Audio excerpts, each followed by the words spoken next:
Hey everyone, welcome to this week's Broadway Bachelorette. I am your host, Hayley Podschun, and we are back in my apartment with my co-host, Maisie. Yay! At the Broadway Bachelorette, we recap all things Bachelor Nation, and my guest today is best known in the Broadway community as the Elphaba of the world, but to me, she's just my yen and my best friend. She started as a swing in the Chicago company of Wicked, working her way up to an Elphaba standby, and then finally playing the role of the Green Witch around the world in Korea, Australia, London, the first and second national tours, and the Broadway company. I was lucky enough to be her Glinda when she had her first full Elfie contract on the second national tour, and we have been attached at the hip ever since. She is the most beautiful, kind human I know, a warrior of a woman, and a leading lady in the most important role of her life, a mother to the most hysterical and beautiful daughter, Jules. Ladies and gentlemen, my best friend, the insanely talented Jennifer Denoya. To be here. That was so sweet. Well, it's all true. So tell everyone at home, how long have you been watching The Bachelor?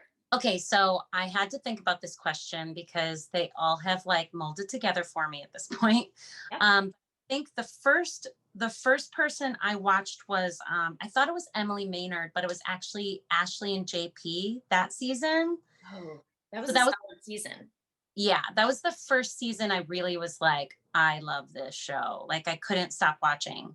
And then when I met you in 2013, I felt like I could just like let my bachelorette love fly because you were like, who's going to watch it? And so from there on, I've been a very solid watcher. How do you feel about Tayshia? I like Tasha a lot. I mean, I liked her before when she was on The Bachelor, and I liked her on Bachelor in Paradise. I do think a lot of the choices she makes are like very funny. Like I'm still a little bit like, I don't understand because there are moments where I'm like, get it. Or like, Yes. yep. Self. Her And then choice in men is very strange.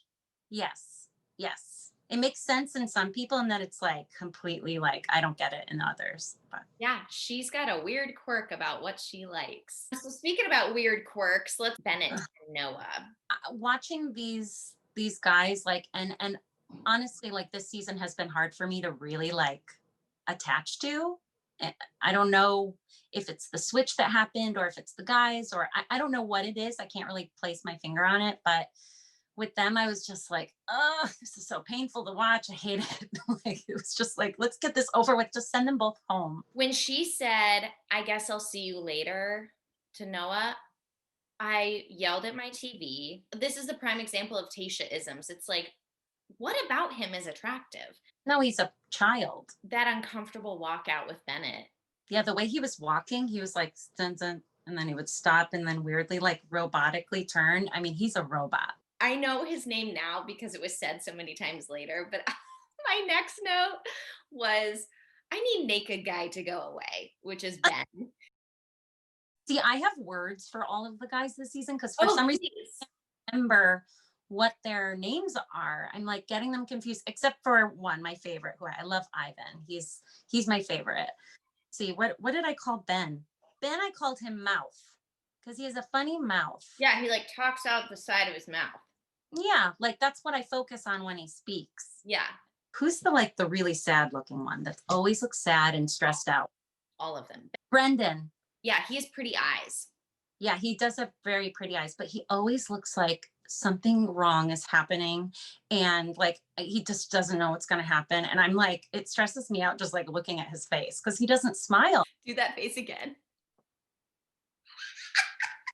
Fast forwarding to when JoJo comes in, to me, hearing JoJo deliver the exact same lines that Chris Harrison would have delivered, it did not work. Yes, I 100% agree. I'm such a huge fan of JoJo. You're right. It didn't work. It felt like wrong. So Ben Mouth gets the one-on-one. I really don't like him. Yeah, I really don't like him either. I liked the date. Did you find it strange that his sister, who saved his life, has no idea that she saved his life? Yeah. Well, and that like she didn't know what actually happened, right? Because Right. didn't he say like, oh, now she's going to know that these things happened. Right. I understand like it's reality television, but they divulged like things that other people don't know yet. But like for that to be something, I don't know. At that moment I was like uncomfortable. I had to like get up and like go get a glass of water and like remove myself for a second. There's something about him where I found it very, very off. Okay, so moving on to the group date. On any of these shows, whenever the group of people who are left, in this case, a group of men, and they are running to the lead, I find that so unattractive. I also am like, it gives me anxiety, like who's gonna get in first?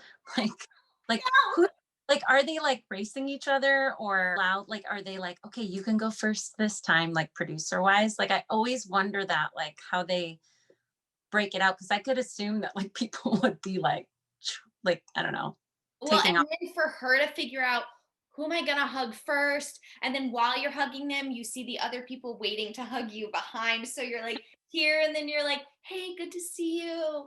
Hey. So on the group date, they're doing a lie detector test. I felt nervous about it, but I feel like lie detector tests, like especially when not done by a professional, maybe it was a professional machine, but I was kind of like, No. this is gonna like, the producers know their information, they know the things about them, like because they've been like heavily like interviewed. They're just gonna play with these red, the orange, the green light. Like they know exactly what to pop up to make things, you know. Yeah, none of this was real. The screen on JoJo's screen looked like a screensaver, but after a while, you could tell that Riley, when he was speaking, so whatever they would say was attached to their microphone. Devin, Riley, Christian. I did not notice that, but that is interesting. I feel like they did a lie detector test before, but there was definitely a professional there helping them, not, a stoplight and JoJo Fletcher. Correct. Poor Riley, when they're like, okay, we're just going to start with this. And is this your name? He shares this like heartbreaking story, so sweet. And I was like, you guys, come on. You're like manipulating this out of him. Yep, forcing it. And then Bennett shows up.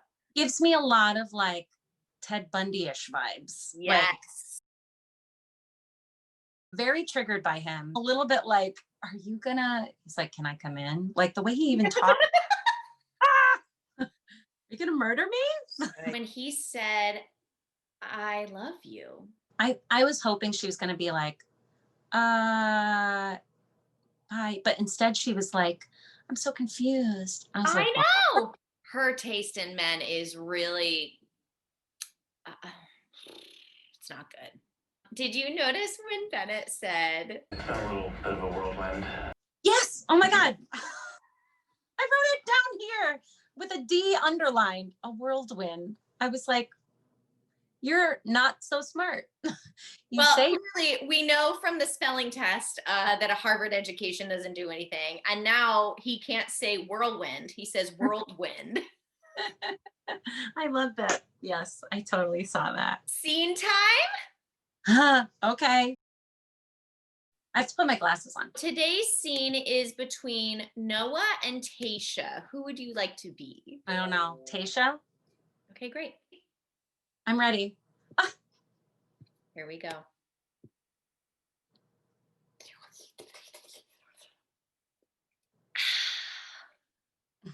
No, don't be smiling.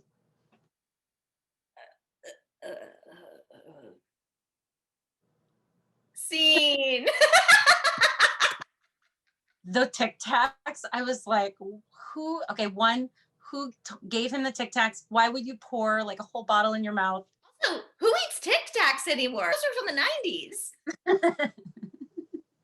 I know people love an orange Tic Tac, which I will never understand, but predictions for the rest of the season? I think that Bennett is going to stay because in the next like preview, it said that I'm back or something like that. But gosh, I hope he gets sent home. But I'm hoping that she chooses Ivan because I just like him so much. I know. I really don't think she will because I don't think he's quirky enough, which makes me sad. I always ask everyone this. Is there anything you would like to promote that you're doing these days? Well, guys, I am drinking coffee every morning and I'm not working out as much as I should. I'm homeschooling a kindergartner, which is really awesome. And every once in a while, I do a Broadway Plus. So you can find me there. But yeah, I'm just trying to take it day by day. That's what I'm doing these days. I agree. And where can everyone find you on social? Instagram, though, that's where you can find me. It's at Jenny Denoya. Not Jennifer? No, I changed that. Not Jennifer. Well, thank you for being my guest. I love you so much. I love you so much. That's why I wore my pink heart for you. Oh, and Maisie loves you too. Aw, Nice I enough? Thank you guys so much for tuning in. I'm not sure about how many more episodes I will be able to do this season with Broadway Bachelorette due to my scheduling, but please subscribe below so you know when I will have a new episode out. And thanks again to my favorite Yen for being on the show. And thanks everyone for watching the Broadway Bachelorette. We will see you in the future.